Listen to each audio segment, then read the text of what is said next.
Selamat pagi kepada pendengar setia acara Through the Bible. Kita syukurkan kehadapan Tuhan karena Tuhan mengasihi kita, memelihara kita hari demi hari dalam hidup kita. Dan bagi mereka yang sudah berangkat kerja, saya katakan salut kepada Anda karena orang Kristen memang seharusnya rajin. Dan orang Kristen harus membuktikan bagi dunia bahwa kita adalah orang-orang yang patut dicontohi. Dan pendengar yang saya kasih dalam Yesus Kristus, orang Kristen mempunyai beban tanggungan. Selain untuk keluarganya, juga orang Kristen harus ikut ambil bagian di dalam membiayai penginjilan dan pembangunan gereja yang benar. Dan jikalau ada di antara pendengar yang sedang di mobil, mungkin ada yang mengantar anaknya sekolah dan lain sebagainya, ya demikianlah orang Kristen yang baik, ya, menjaga keluarganya dengan baik, ya, memelihara, karena keluarga merupakan satu kesaksian yang sangat efektif dan yang sangat penting. Dan jikalau ada yang masih di rumah, ya kiranya Anda bersiap-siap mungkin untuk mengisi hari ini dengan hal-hal yang bermanfaat. Kiranya Tuhan memberkati. Marilah di pagi hari ini kita belajar firman Tuhan lagi dari Injil Matius sampai kitab Wahyu. Dan kini kita sampai di Injil Matius pasal yang ke-19. Injil Matius pasal yang ke-19. Ya. Kita akan membaca dari ayat 1 sampai dengan ayat 12 dari Injil Matius pasal 19. Pak Alkitab buku akan membantu kita membacanya. Silakan.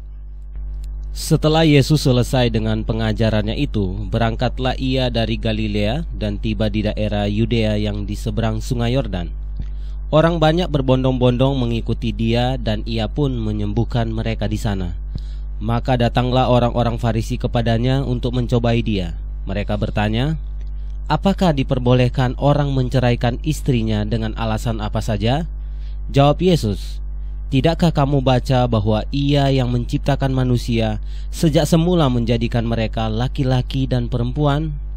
Dan firman-Nya, sebab itu laki-laki akan meninggalkan ayahnya dan ibunya dan bersatu dengan istrinya, sehingga keduanya itu menjadi satu daging. Demikianlah mereka bukan lagi dua, melainkan satu. Karena itu apa yang telah dipersatukan Allah tidak boleh diceraikan manusia." Kata mereka kepadanya, "Jika demikian, apakah sebabnya Musa memerintahkan untuk memberikan surat cerai jika orang menceraikan istrinya?" Kata Yesus kepada mereka, "Karena ketegaran hatimu, Musa mengizinkan kamu menceraikan istrimu, tetapi sejak semula tidaklah demikian.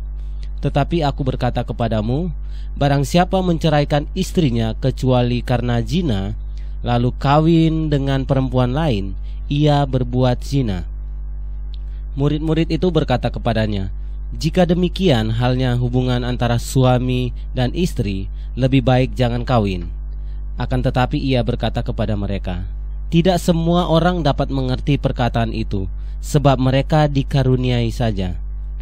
Ada orang yang tidak dapat kawin karena ia memang lahir dengan demikian dari rahim ibunya, dan ada orang yang dijadikan demikian oleh orang lain. Dan ada orang yang membuat dirinya demikian karena kemauannya sendiri, oleh karena kerajaan sorga. Siapa yang dapat mengerti, hendaklah ia mengerti." Katanya Tuhan Yesus berangkat dari Galilea dan tiba di daerah Yudea. Berarti dia menuju ke selatan. Dari Galilea menuju ke selatan, ke daerah Yudea yang di seberang Sungai Yordan. Ini berarti sudah ada tidak jauh dari Yerusalem, ya, karena dia sudah ada di posisi Yudea, di provinsi Yudea. Nah, orang banyak berbondong-bondong mengikut dia dan ia pun menyembuhkan mereka di sana. Jadi banyak mukjizat dilakukannya. Sekali lagi, semua mukjizat dilakukannya untuk membuktikan bahwa ialah Mesias yang dijanjikan oleh Allah kepada bangsa Yahudi, anak Daud yang akan memerintah Israel dengan penuh dengan kemuliaan dan ketentraman dan kedamaian. Kemudian katanya, datanglah kepadanya orang Farisi untuk mencobai dia. Mereka mengujinya, mencobainya. Kalau dia melalui mujizat untuk membuktikan bahwa dirinya adalah Mesias, mereka ingin tahu pengajarannya sekarang. Apa yang diajarkannya? Apakah pengajarannya itu baik? Apa sebenarnya yang mereka ingin lakukan adalah apakah pengajarannya itu cocok dengan mereka, sepaham dengan mereka, atau menyenangkan hati mereka? Dan mereka datang bertanya, apakah diperbolehkan orang menceraikan istrinya dan dengan alasan apakah saja? Ya, ini satu pertanyaan yang cukup sulit untuk masa itu, ya, karena praktek menceraikan istri marak sekali. Karena pada masa itu di mana perempuan masih dalam kondisi yang kurang menguntungkan. Di kebanyakan kebudayaan berbagai bangsa itu wanita memang ada di posisi yang tidak begitu baik. Banyak budaya di mana wanita ditindas sedemikian rupa. Apakah sebabnya? Sangat mungkin bahwa memang perempuan itu yang menyebabkan dosa masuk ke dalam dunia. Setelah peristiwa kejatuhan Adam dan Hawa, dan Adam dan Hawa diusir keluar dari Taman Eden, setelah mereka hidupnya susah karena bumi terkutuk pada saat itu sebelum diberkati pada zaman Nuh, sehingga Adam begitu susah bercocok tanam dan tanam tidak mau tumbuh. Pasti dia menyala-nyalain Hawa yang telah memberikan dia makan buah pengetahuan yang baik dan yang jahat itu. Dan demikianlah ini bergulir, mungkin dari satu generasi ke generasi yang lain, sehingga wanita menjadi pihak yang posisinya tidak menguntungkan. Pendengar yang saya kasih dalam Yesus Kristus, namun di dalam Yesus Kristus seharusnya tidak demikian. Di luar Kristus, di dunia sekuler di sana, kita melihat bahwa ada perjuangan dari kaum wanita untuk membalikkan keadaan. Bahkan di banyak masyarakat di mana wanitanya akhirnya berhasil berjuang dan bahkan menguasai laki-laki, bahkan bertindak melebihi, ya. Sesungguhnya porsi yang benar itu harus bagaimana? Porsi yang benar itu bukan laki-laki menguasai wanita atau wanita balik menguasai laki-laki. Porsinya yang benar itu adalah kembali ke posisi di Taman Eden, ke semula di mana manusia sebelum jatuh ke dalam dosa, yaitu bahwa Adam adalah kepala rumah tangga dan Hawa adalah ibu rumah tangga yang membantu, ya, diciptakan oleh Allah untuk mendampingi Adam. Jangan kebalikan, bukan Adam mendampingi Hawa, tapi Hawa mendampingi Adam, ya. Nah, ini harus jelas sekali. Dan di dalam Yesus Kristus tidak boleh lagi ada pihak-pihak yang sepertinya tertindas. Demikian mengapa? Karena Yesus Kristus telah memikul semua kutuk, telah memikul semua akibat yang dilaksanakan atau yang terjadi oleh Hawa, kemudian Adam yang memakannya juga. Jadi Yesus Kristus sudah mengambil alih semua kutuk itu. Oleh sebab itu di dalam Yesus Kristuslah ada keindahan, di dalam Yesus Kristuslah ada ini, ya, kemanisan dalam suami istri. Pendengar yang saya kasih dalam Yesus Kristus, Tuhan Yesus menjawab, ya, bahwa dari semula Allah sudah menciptakan hanya satu laki-laki dan satu perempuan. Nah, di dalam bahasa Indonesia hal ini kurang tegas karena dalam bahasa Indonesia kata benda itu tidak lengkap, sekaligus sudah ada ini jumlahnya di dalamnya. Tetapi di dalam bahasa Yunani, laki-laki di sini itu bentuknya tunggal, demikian juga perempuan. Sehingga maksud Tuhan Yesus dari awal memang diciptakan hanya satu laki-laki dan hanya satu perempuan. Oleh sebab itu laki-laki hanya boleh mempunyai satu istri dan perempuan hanya boleh mempunyai satu suami. Kasusnya beda jikalau Allah menciptakan Adam, kemudian tambah Hawa, kemudian tambah Aminah, Elizabeth atau siapa begitu. Tetapi dari semula Allah menciptakan hanya satu laki dan satu perempuan. Oleh sebab itu Ia tidak mengizinkan pernikahan poligami. Nah kemudian dikatanya, di dalam suami istri itu laki-laki akan meninggalkan ayah dan ibunya dan kemudian bersatu dengan istrinya dan kemudian menjadi satu daging. Mereka bukan lagi dua, tetapi mereka itu satu. Bahkan tidak boleh dipisahkan oleh orang lain. Siapapun tidak boleh memisahkannya lagi setelah mereka menjadi satu. Tidak berarti laki-laki tidak boleh tinggal dengan keluarga orang tuanya, tetapi maksudnya meninggalkan ayah dan ibunya adalah dia adalah seorang laki-laki yang sudah dewasa. Siapakah yang boleh menikah? Laki-laki umur berapakah yang sudah boleh menikah? Orang seringkali bertanya demikian. Sulit untuk dijawab secara umur ya, karena ini yang dibutuhkan di dalam pernikahan ini adalah kedewasaan. Ya, mungkin umur 19 sudah dewasa sekali, dan ada yang umur mungkin sudah 3-40 tetapi gayanya masih tidak dewasa. Nah, yang boleh menikah itu adalah yang sudah sanggup berdikari, sudah dewasa. Itulah artinya yang kalau meninggalkan ayah dan ibunya, dia sudah sanggup berdikari. Nah, yang demikian inilah yang berhak atau boleh menikah. Dia tidak akan menyengsarakan perempuan lain atau anaknya yang akan dilahirkannya. Kemudian menjadi satu dan tidak boleh diceraikan. Ketika seseorang itu menikah, itu tidak boleh lagi diceraikan oleh siapapun juga. Apakah yang dihitung sudah menikah? Dihitung sudah menikah itu artinya sudah diumumkan kepada publik bahwa mereka itu suami istri, lewat koran kah, lewat undangan kah, pakai pesta kah, kemudian terjadi hubungan suami istri berduanya itu. Nah, yang demikian itu sudah dihitung sudah menikah. Jadi bukan masalahnya diteguhkan, diberkati di gereja. Kami tidak memakai istilah diberkati, tetapi diteguhkan di gereja. Bukan masalah itu. Ada pendeta yang ngaco ya. Orang-orang yang sudah menikah bahkan sudah tua, karena dulu menikahnya tidak diteguhkan di gereja, sekarang katanya dibawa kembali kemudian diberkati.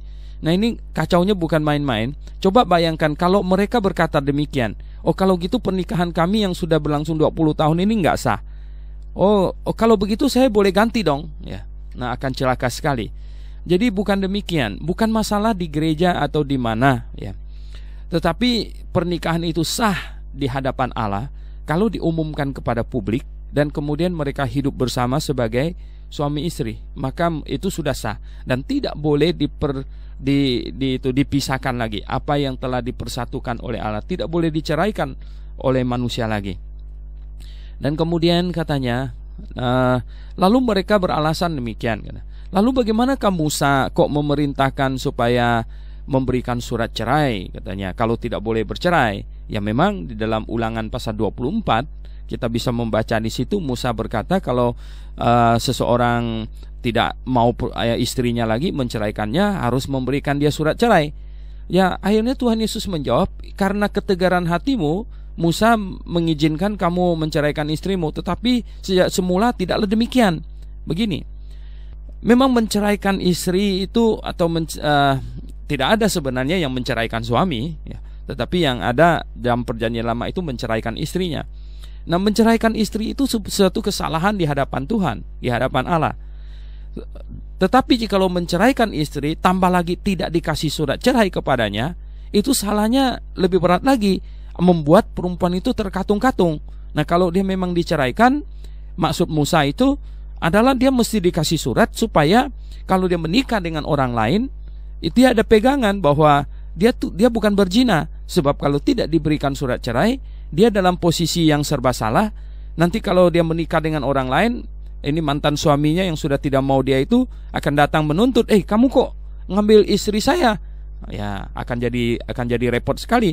Oleh sebab itu secara hukum, artinya dalam bernegara, nah hukum Taurat itu diturunkan juga untuk kerapian di dalam bernegara. Itu adalah undang-undang dasar negara Yahudi yang pertama.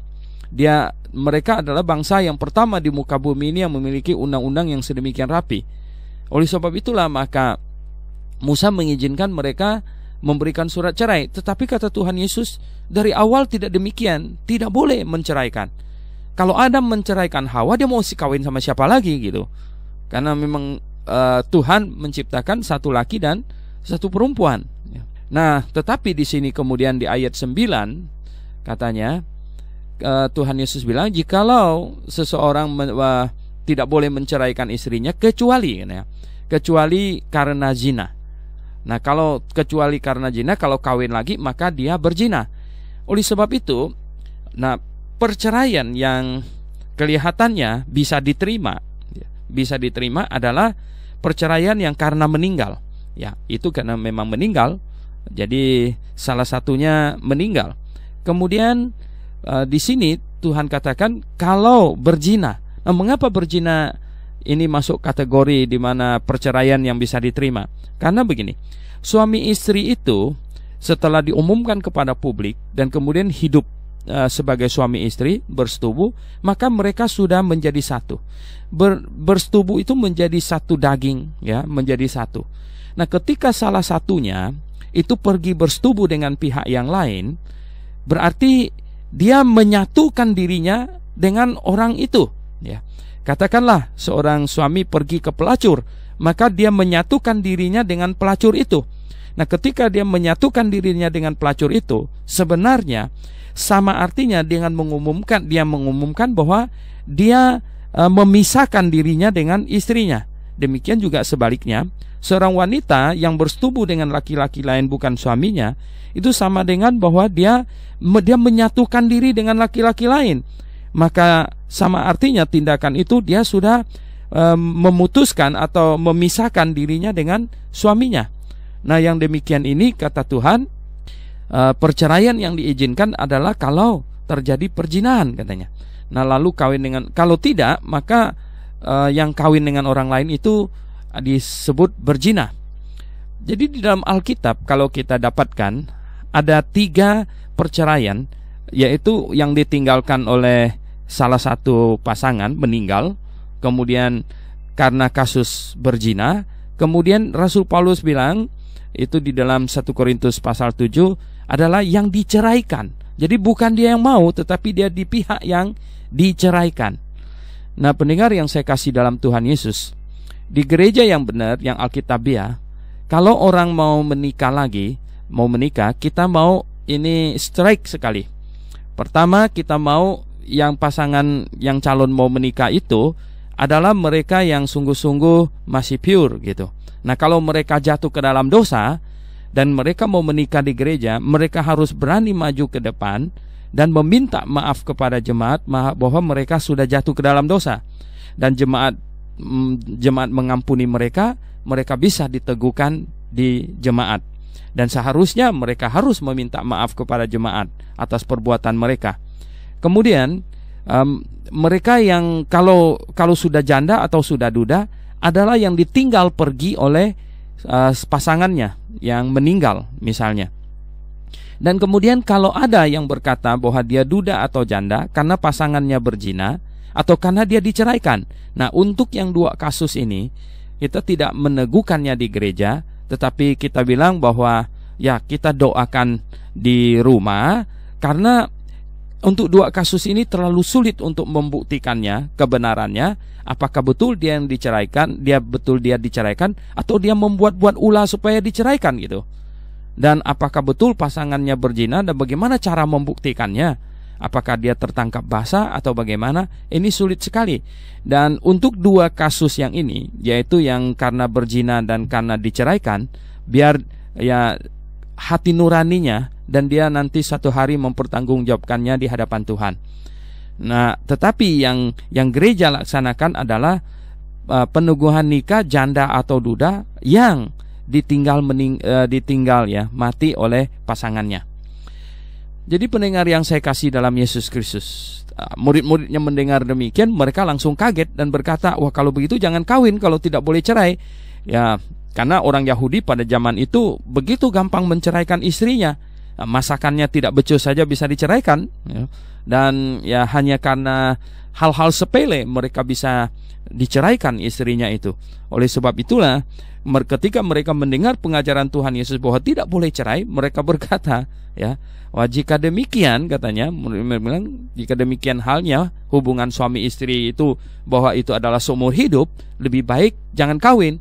Ya sebenarnya benar, kalau tidak ketemu orang yang benar-benar kita cintai dan kita yakin kita bisa hidup bersama dengan dia, kita bisa senang, lebih bahagia hidup dengan dia daripada hidup tanpa dia, maka barulah menikah.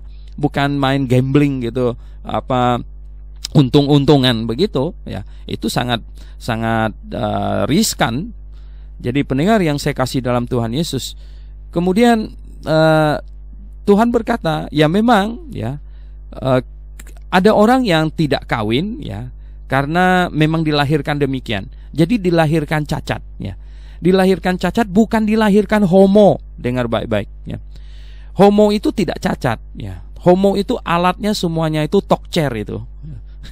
Cuman ya homo itu ada kekacauan di pikirannya. Ada iblis yang mengganggu, dosa yang mengganggu pikirannya sehingga salah sasaran gitu. Ya, jadi homo itu tidak dilahirkan cacat, ya. Tetapi homo itu adalah tindakan berdosa, ya. Nah, pendengar yang saya kasih dalam Yesus Kristus, jadi kita lihat ada yang memang lahir cacat, artinya alat vitalnya mungkin tidak berfungsi dengan baik, ada. Nah, manusia bisa cacat macam-macam, ya. Seperti lahir cacat, matanya buta, yaitu lahir timpang, lahir apa, ya bisa lahir cacat, yaitu burungnya nggak mau terbang gitu, ya. Itu lahirnya cacat, gitu.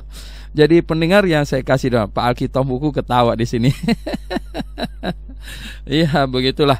Nah, kemudian ya di sini ada dikatakan ada yang dibuat oleh orang demikian, katanya, dijadikan demikian oleh orang lain, dikebiri. Nah, para kasim itu, yaitu penjaga istana raja biasanya, itu dikebiri itu. Ya, begitu raja begitu takut, dia punya selir-selir itu bisa ya dijadikan sasaran. Jadi akhirnya para kasim, para penjaga istana di itu ya dia takut pagar makan tanaman, katanya. Jadi akhirnya mereka dikebiri gitu, yaitu dijadikan orang demikian. Dan ada yang menjadikan dirinya sendiri demikian, artinya memutuskan tidak mau menikah karena kerajaan sorga. Jadi supaya melayani Tuhan dengan lebih efektif, maka tidak mau menikah. Ya, kalau itu keputusan diri sendiri itu baik sekali. Tetapi jangan sampai bahwa itu adalah diputuskan oleh institusi. Ada yang memaksa, ya toh. Pokoknya misalnya jadi pendeta tidak boleh kawin, ya. Nah, itu terpaksa, itu namanya, ya, bukan dirinya sendiri. Tetapi kalau dirinya sendiri maunya, ya artinya boleh kawin. Tetapi kalau dia tidak mau kawin, ya itu baik. Namun ya, untuk jadi gembala sidang itu harus kawin. Jadi penginjil tidak ada keharusan. Jadi gembala harus, karena di dalam 1 Timotius dikatakan suami dari satu istri, katanya. Dan sudah terbukti memimpin keluarganya dengan baik. Karena menjadi gembala itu di dalam gereja itu banyak wanita-wanita. Nah, kalau gembalanya tidak punya istri, ya akan repot sekali itu, ya. Wanita-wanita akan mengelilinginya, ya mungkin akan timbul banyak gosip-gosip yang tidak beres. Oleh sebab itu wanita gembala harus menikah. Jadi pendengar yang saya kasih dalam Yesus Kristus, nah kita sudah sampai di ayat yang ke-12. Sekarang ayat 13 sampai 15, Pak Alkitab buku silakan membaca ayat 13 sampai dengan ayat 15, ya. Yesus memberkati anak-anak. Lalu orang membawa anak-anak kecil kepada Yesus supaya ia meletakkan tangannya ke atas mereka dan mendoakan mereka. Akan tetapi murid-muridnya memarahi orang-orang itu. Tetapi Yesus berkata, "Biarkanlah anak-anak itu, janganlah menghalang-halangi mereka datang kepadaku, sebab orang-orang yang seperti itulah yang empunya kerajaan sorga. Lalu ia meletakkan tangannya atas mereka dan kemudian ia berangkat dari situ.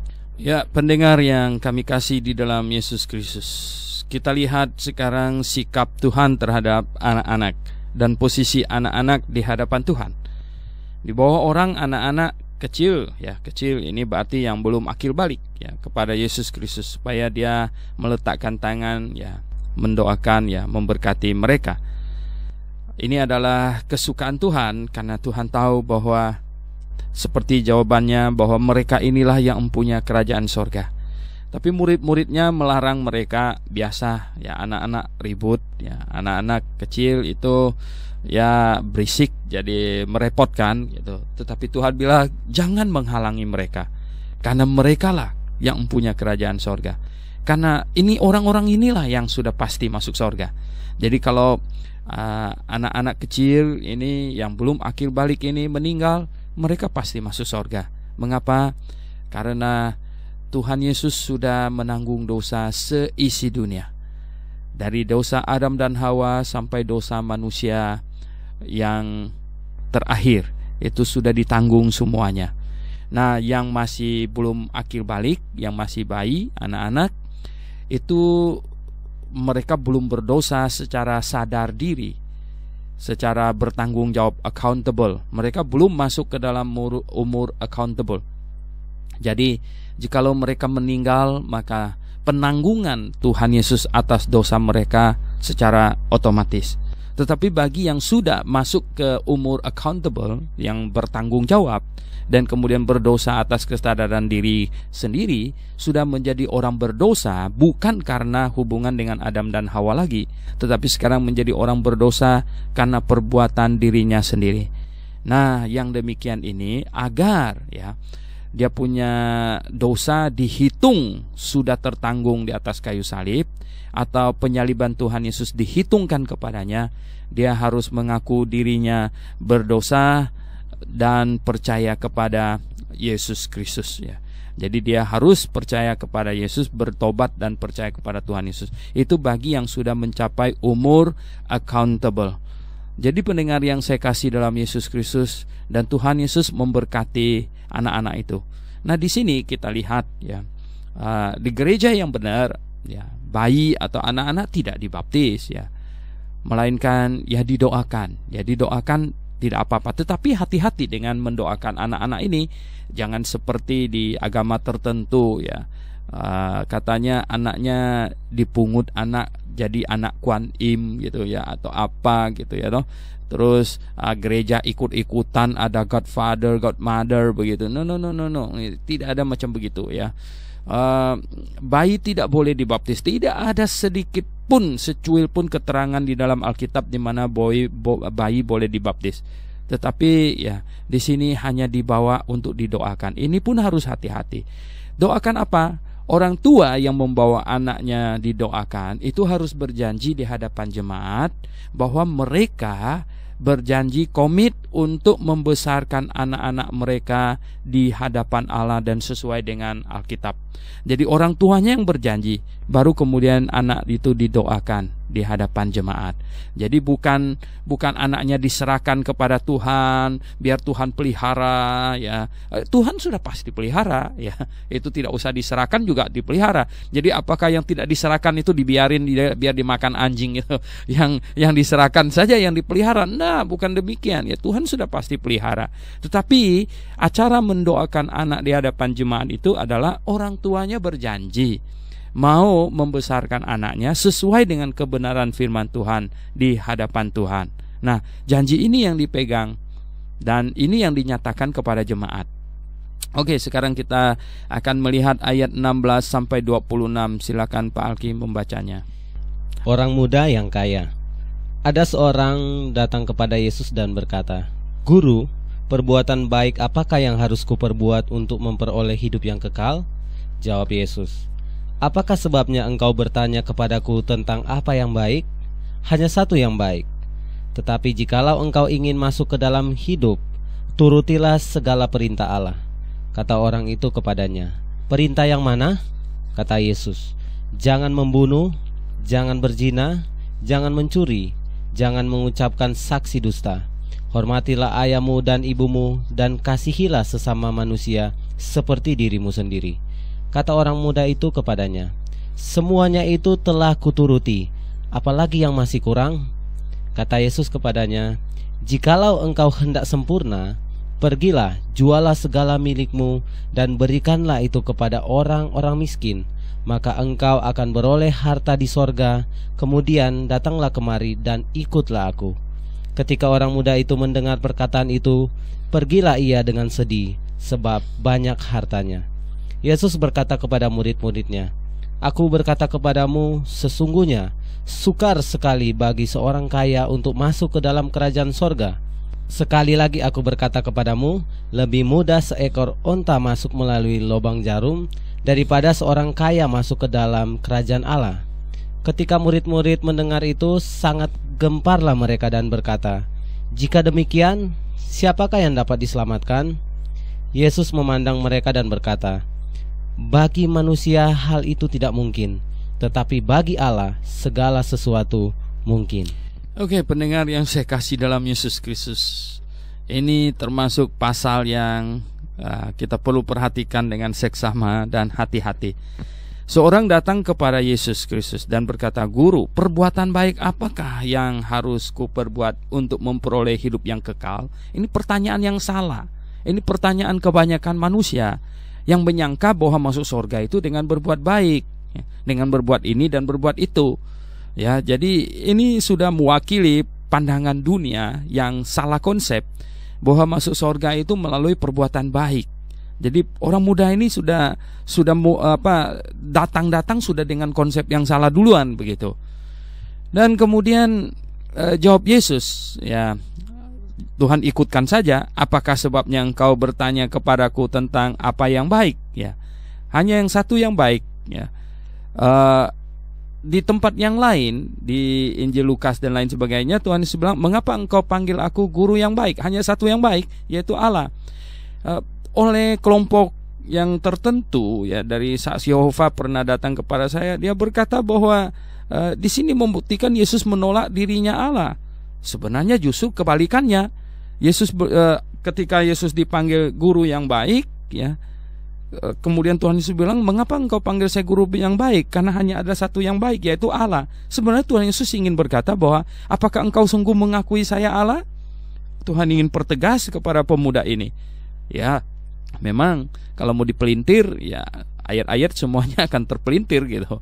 Dan di sini dikatakan Tuhan bilang hanya satu yang baik. Ya, tetapi jikalau engkau, ya, ingin masuk ke dalam hidup, turutilah segala perintah Allah. Nah, kalau engkau mau masuk surga melalui perbuatan baik, seolah-olah Tuhan Yesus berkata demikian, maka cobalah lakukan semua perintah Allah.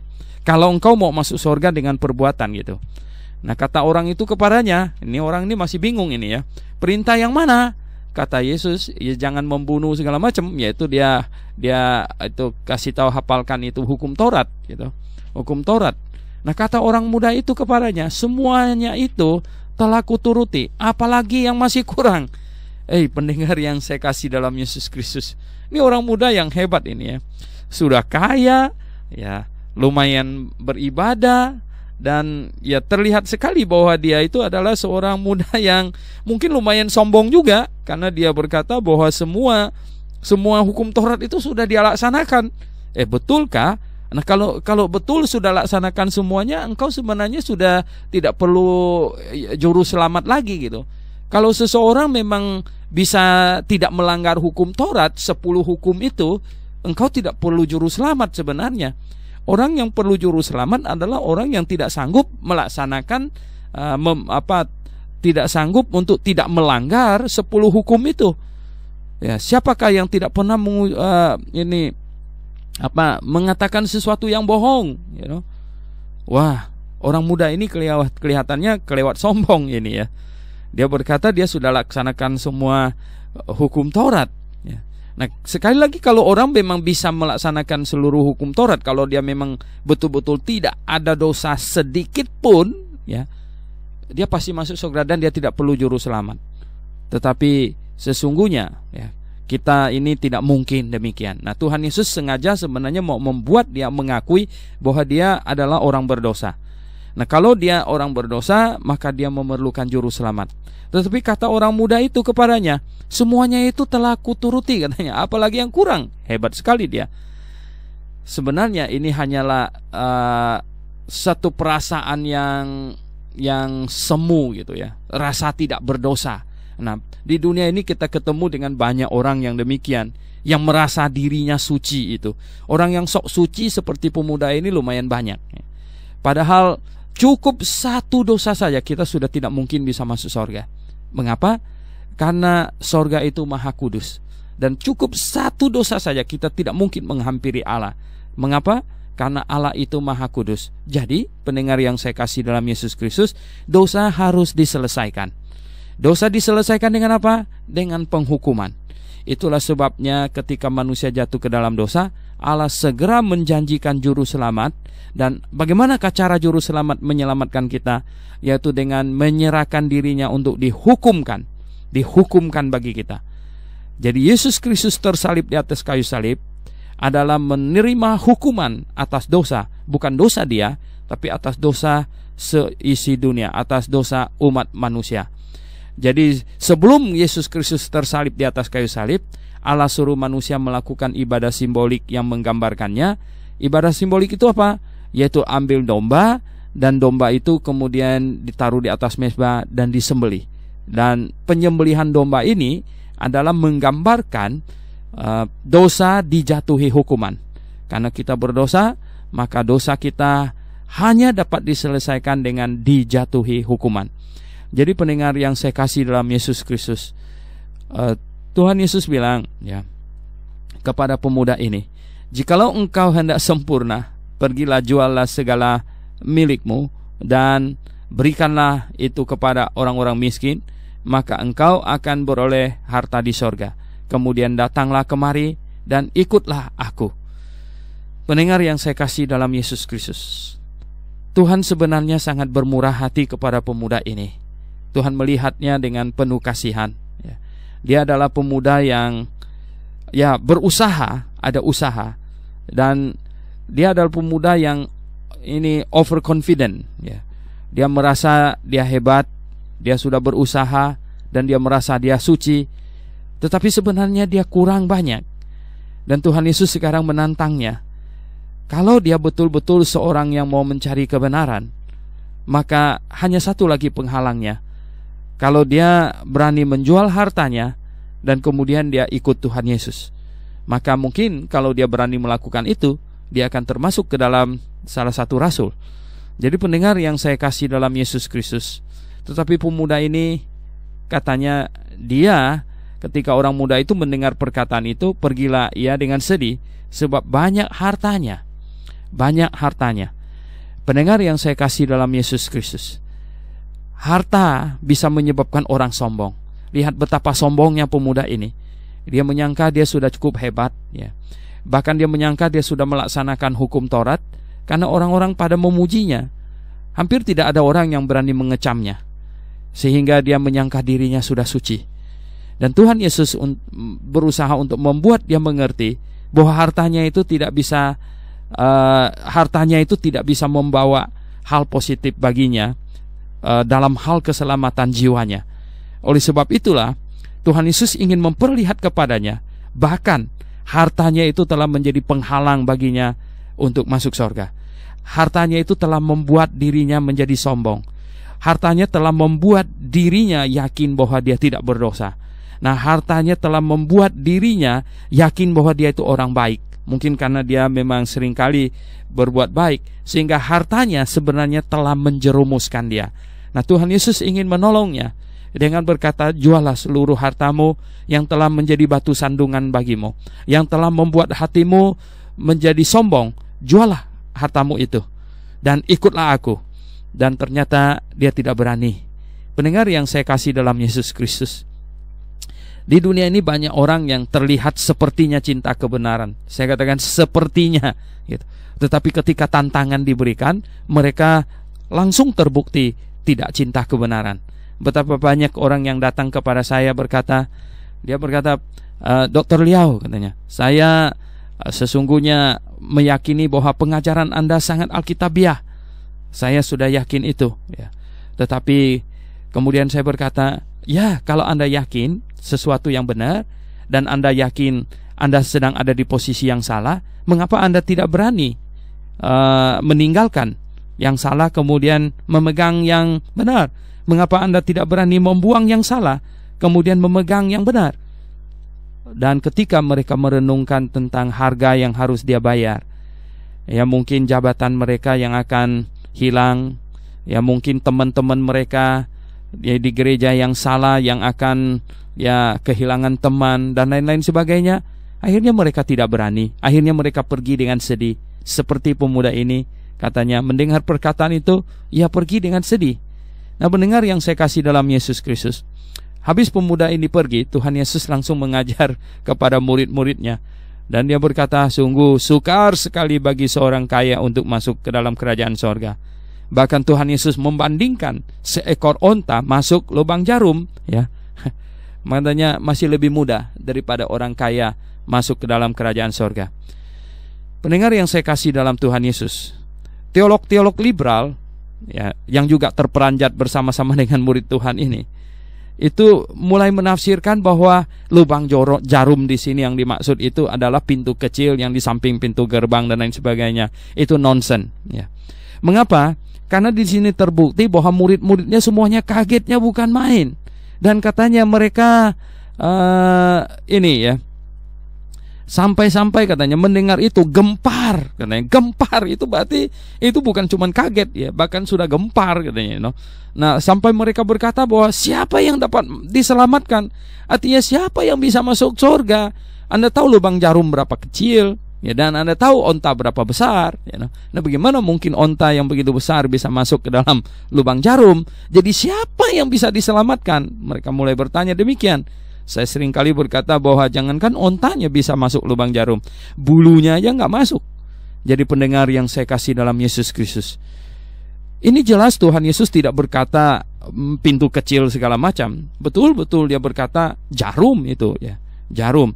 Nah, kelompok liberal dan banyak kelompok yang lain seringkali menafsirkan Alkitab secara alegorikal.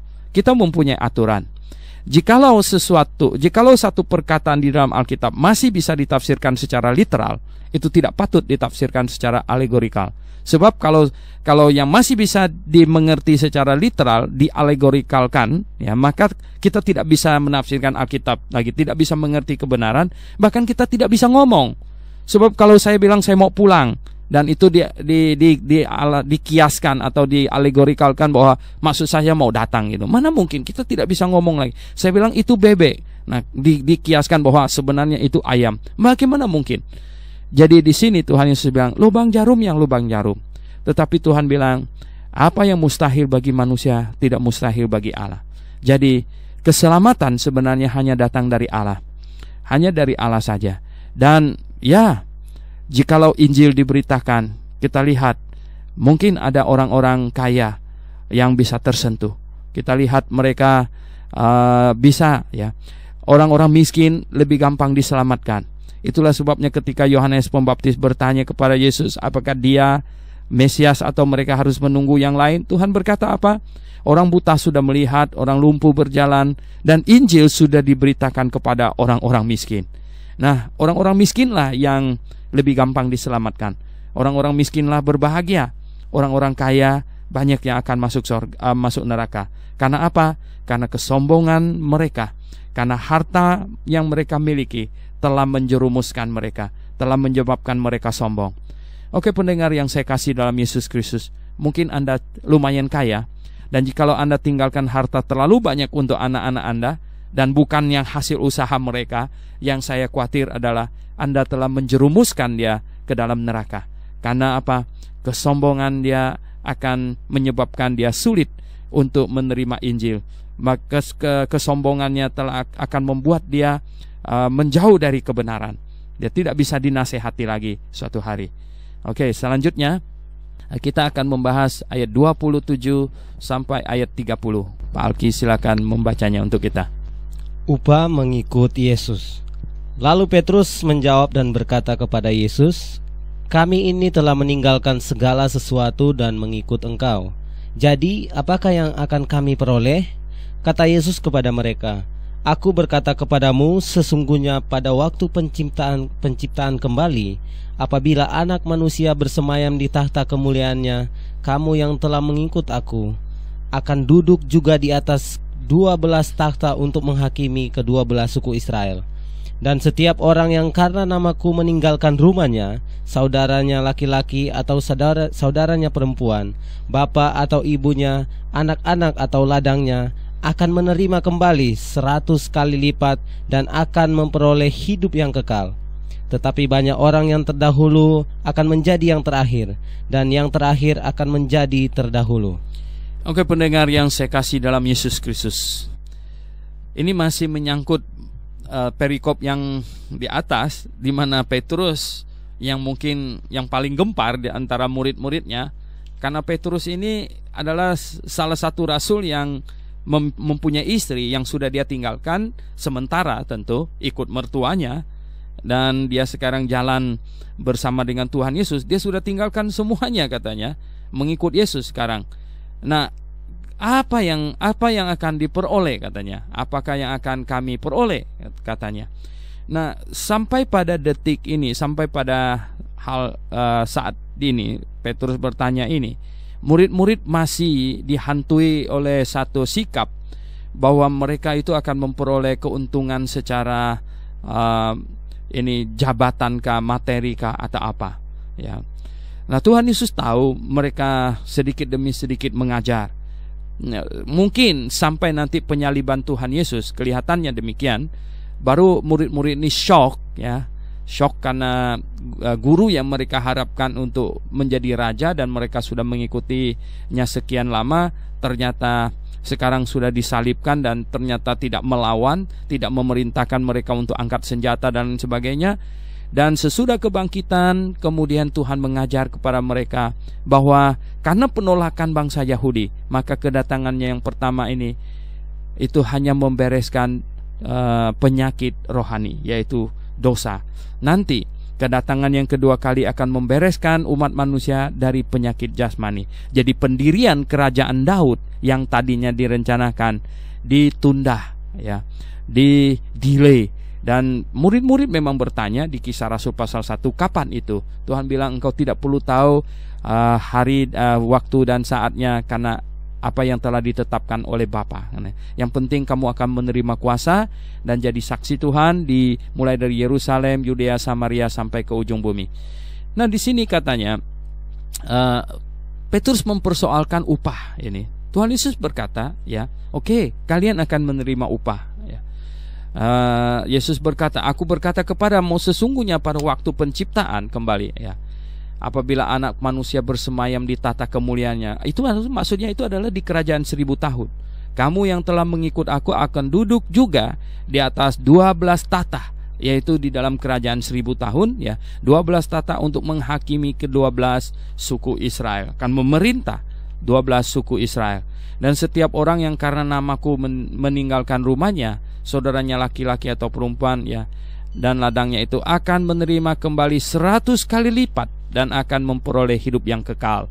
Jadi akan mendapat 100 kali lipat di dalam kerajaan 1000 tahun, dan kemudian akan memperoleh hidup kekal setelah kerajaan 1000 tahun selesai. Nah, ini jelas sekali, ya. Dan bahkan di dunia ini pun kita akan mendapatkan upah yang berkali-kali lipat, ya. Di dalam Tuhan kita ada banyak saudara, ya, lebih dari 100 saudara, ya. Di dalam Tuhan kita mempunyai ibu bapa, lebih dari 100 ibu bapa, ya. Ketika saya pergi ke Amerika, saya menemukan saudara-saudara seiman di sana sedemikian baiknya.